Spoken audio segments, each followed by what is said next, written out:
It was 6 in the morning. On Ha Sun Island, the sky was pale and quiet, almost empty of people. Only one scene broke the silence. A man drenched in sweat, struggling with all his strength to hold on to the arm of a girl clinging to the cliffside ahead. Aiden rubbed his sleepy eyes and squinted. He froze. Wasn't that Leonard Hale? And the girl hanging from the slope, wasn't that Miss Nina?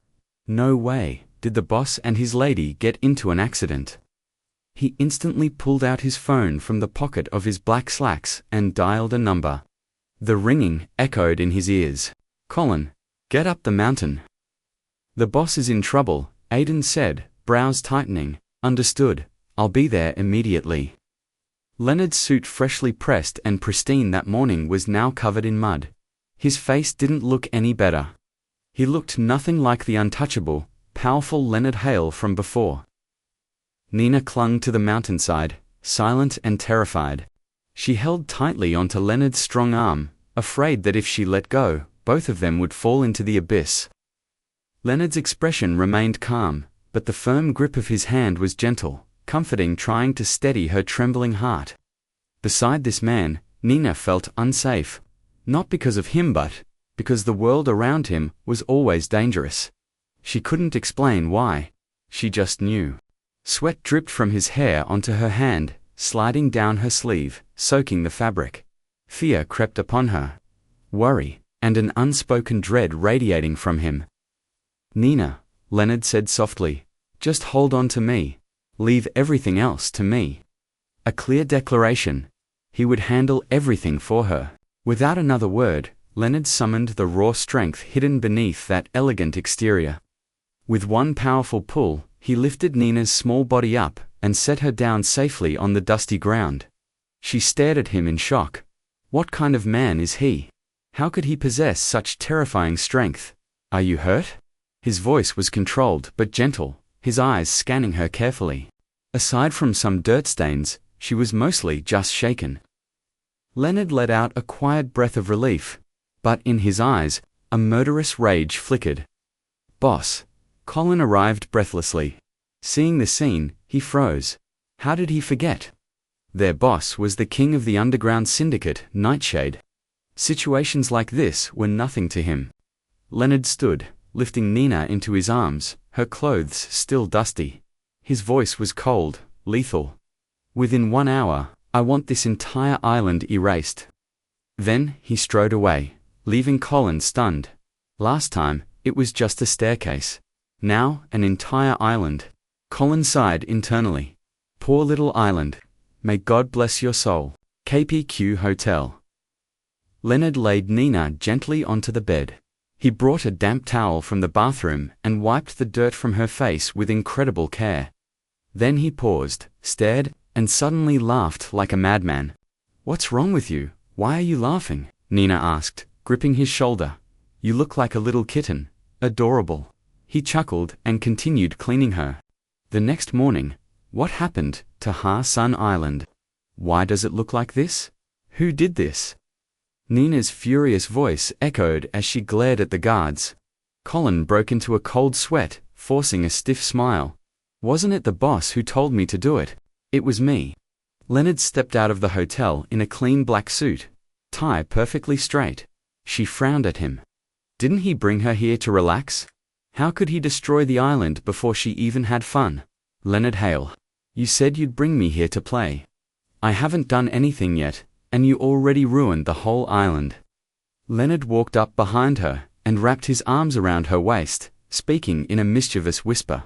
"Wifey, I don't want what happened yesterday to ever happen again. I don't want to be a groom in a wheelchair." Nina's cheeks burned.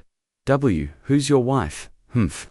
"I'm not marrying you, you cold-faced brute." She stormed away. Behind her, 10 guards burst into laughter. So even their mighty boss could be tamed. Especially Colin, he laughed so loudly that Leonard's face darkened like a storm cloud. "Finished laughing?" Leonard asked coldly. Colin covered his mouth, though he was still dying inside. "I won't dare again, sir. Aiden, next month, bring all of them to Italy. I'll personally train them." What if Leonard Hale trained them? They'd return half alive at best. Unu, Colin cried internally, wiping away imaginary tears. Leonard Hale lounged against the long chair, the dark sunglasses masking the dangerous sharpness in his eyes. His lazy posture radiated effortless dominance as he slowly savored his glass of shimmering red wine. Tall, lean, unmistakably powerful. Today, Leonard was shirtless, relaxing in a careless masculine posture as he rested comfortably on the chair. He remained still for a long moment. The phone on the wooden table suddenly rang.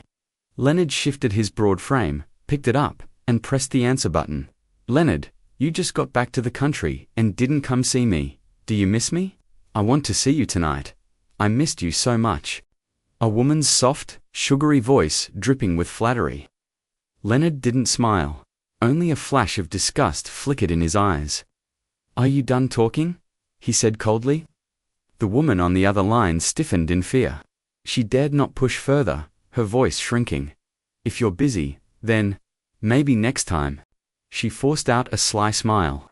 Her fist tightened angrily, even as her lips curved sweetly.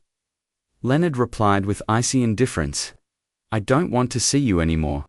He hung up, leaving the woman burning with humiliation. Setting the phone down, Leonard's mood dipped. He brought the glass of dark red wine to his lips and drained it. Only when the warm burn slid down into his stomach did he set the glass aside, but his gaze turned slightly unfocused. Leonard shook his head faintly. He wasn't hallucinating. Why on earth was his Nina dressed so provocatively?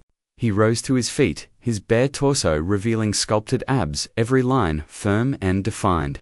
His brows pulled together in clear displeasure.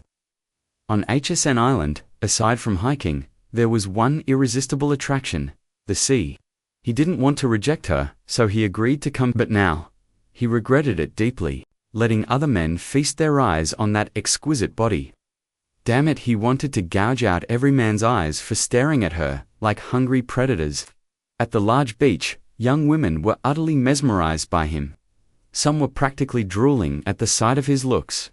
Nina wore a seductive black bikini. Her bare legs moved gracefully across the sand. She didn't expect the chilling intensity in Leonard's deep, unpredictable gaze. Nina jumped into the water, the cool waves caressing her skin. She rose from the sea, her soaked figure glistening under the light. He wanted to carry her back to their room immediately. Even his own restraint couldn't withstand this crowd of man-hungry women. They hovered around him, trying to stop him at every step. Leonard's expression darkened dangerously. Sir, can I have your number?" Uiho asked boldly. "Are you the chairman of Hale Corporation? I saw you on TV. Do you have a girlfriend? Maybe you could try getting to know me." Nina glanced toward the commotion, irritation rising sharply inside her. She refused to lose. She smiled back at every man who approached her, each smile igniting a violent flare of jealousy in Leonard's eyes. "Leonard!" A young woman screamed as Leonard shoved her aside.